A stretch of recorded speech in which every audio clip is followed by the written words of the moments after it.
Senang hari ya dalam bulan Syawal. Kerana hari esok tak boleh puasa lah ya.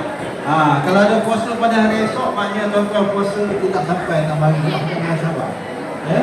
Jadi alhamdulillah kita semua dapat meraihkan dua puasa ini saya fikir, iaitu puasa Ramadan dan juga puasa sunat Syawal.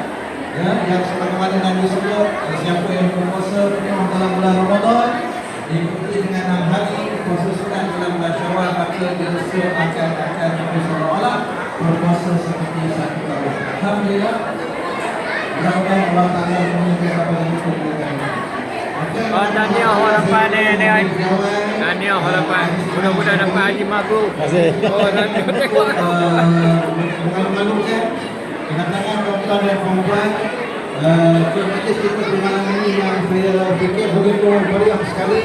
Alhamdulillah, ini sebagai satu daripada yang antara tanda dan kebersamaan kita di Kota Sas ini yang kita fahami bahawa kita bulan ini taruh sebulan ke sebulan semakin bertambah.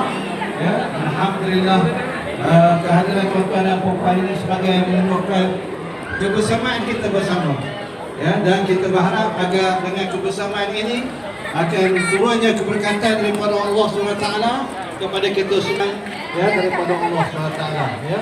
Jadi itulah saya rasa perkara-perkara penting yang ingin saya sampaikan. Maklumlah ya, saya tak beritahu ini skrin pun tak ada. Ya, ada pilihan pun yang kita tanyakan ya. Ya, ada pilihan pun kita bersama-sama ya meneruskan kebersamaan kita.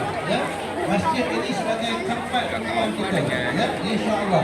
Di sinilah lahir keberkatan untuk kita yang bersama-sama di masyarakat. Ya. Sekian, terima kasih. Assalamualaikum warahmatullahi wabarakatuh.